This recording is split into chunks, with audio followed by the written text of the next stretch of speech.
Hi friends. Today ఈ బొమ్మ try చేశాను ఫ్రెండ్స్. పర్ఫెక్ట్‌గా వచ్చిందాన్ని కూడా మళ్ళీ ఇంకా పర్ఫెక్ట్‌గా రావాలని చెప్పి ట్రై చేసి చాలాసేపు ఫేస్ రబ్ చేసి మళ్ళా క్లియర్ చేసేసరికి ఇలా వచ్చింది ఫ్రెండ్స్. ఫస్ట్ బాగా కుదిరింది. బట్ ఇదేంటంటే నేను ఒకసారి ఎప్పుడో నచ్చి స్క్రీన్ షాట్ తీసి పెట్టుకున్నాను. అది చూసి వేశాను. సెల్‌లో చూసాం కాబట్టి వీడియో తీయటం కుదరలేదు friends.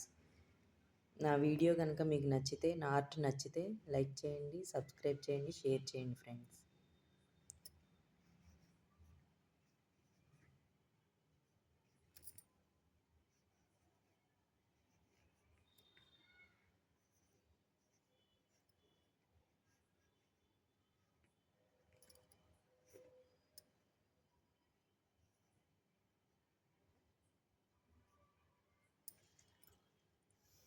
Thank you friends. Bye.